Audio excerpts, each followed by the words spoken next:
আপনারা দেখছেন জবর খবর, বাংলার স্পন্দন।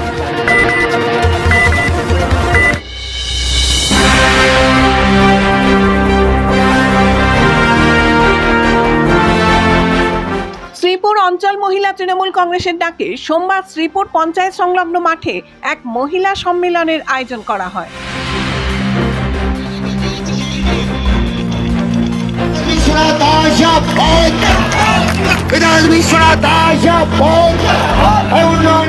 এই সম্মেলনের প্রধান বক্তা ছিলেন জয়নগরের বিধায়ক বিশ্বনাথ দাস। উপস্থিত ছিলেন জয়নগর 1 নম্বর ব্লক তৃণমূল কংগ্রেস সভাপতি তুহিন বিশ্বাস, জয়নগর 1 নম্বর পঞ্চায়েত সমিতির সভাপতি ঋতুপর্ণা বিশ্বাস, জেলা পরিষদ সদস্য বন্দনা লস্কর, শ্রীপুর গ্রাম পঞ্চায়েত প্রধান বেগম মেহেরুন্নেসা মোল্লা, দক্ষিণ 24 পরগনা তৃণমূল কংগ্রেস জয়হিন্দ বাহিনীর সহ সভাপতি রাজু লস্কর। উপস্থিত ছিলেন গাজী আবুল হোসেন ও তাপস বিশ্বাস সহ বহু বিশিষ্ট ব্যক্তি।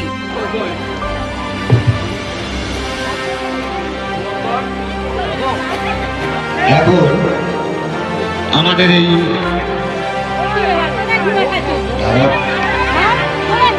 এই কিচকিচ করছে, পরবর্তীকালে আমরা দেখলাম কি খসড়া লিস্ট বেরোনোর পর একটা রোহিঙ্গাকে আমরা কোথাও খুঁজে পাইনি, সারা বাংলায় কোথাও নেই। শুভেন্দু অধিকারী ভোটের মাধ্যমে এসআইআর করার আগে বলেছিলেন যারা বাংলাদেশি, যারা রোহিঙ্গা, তাদেরকে ঘাট ধরে বাংলা থেকে বার করে দেব। পরবর্তীকালে আমরা দেখলাম কি যত মতুয়া সম্প্রদায়ের মানুষ, নমশূদ্র মানুষ, তারা সব এসআইআর এর নাম বাদ গেছে। তারা সবাই ভারতীয় জনতা পার্টির ভোটার, তারা সবাই ভারতীয় জনতা পার্টির সমর্থক। আমরা দেখলাম এসআইআর করে ভারতীয় জনতা পার্টি পশ্চিম বাংলার মানুষকে যে জব্দ করার চেষ্টা করেছিল, এসআইআর করার ফলে রাজনৈতিকভাবে বাংলার মানুষ ভারতীয় জনতা পার্টিকে জব্দ করে দিয়েছে। তার প্রমাণ আজকে সারা বাংলায়। এদিনের এই সম্মেলনে মহিলাদের উপস্থিতি ছিল চোখে পড়ার মতো।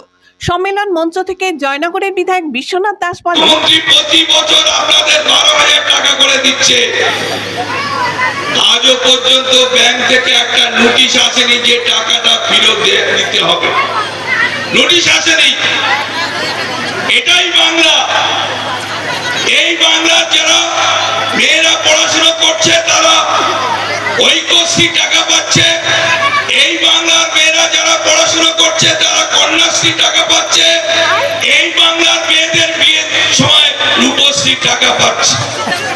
ভারতবর্ষে কোন রাজ্যে কিন্তু এই প্রকল্পের টাকা পায়নি।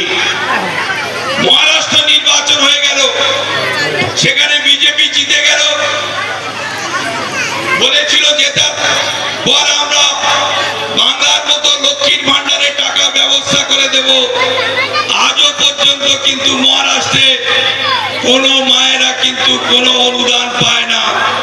দিল্লি নির্বাচন হলো, সেখানে একই কথা বললো, কিন্তু নির্বাচন হয়ে গেল, জিতে গেল, আর কোন অনুদান লক্ষ্মীর ভান্ডারের মতো টাকা দেওয়ার ব্যবস্থা নেই।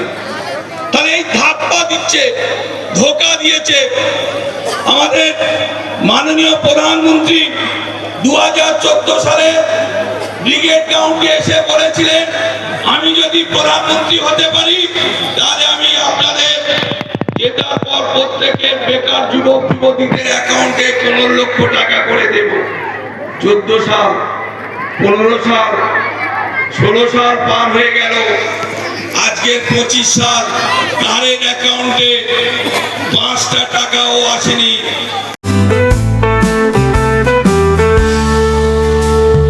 চোখের যত্ন নিন, চোখ আপনার অমূল্য সম্পদ, আপনার চোখকে রাখুন নিরাপদ। চোখের যে কোনো সমস্যায় চলে আসুন জয়নগর রক্ততলায় সুপ্রাচীন চক্ষু চিকিৎসা কেন্দ্র আইসেফে। চক্ষু চিকিৎসা মানেই আইসেফ, জয়নগর রক্ততলা মোড়।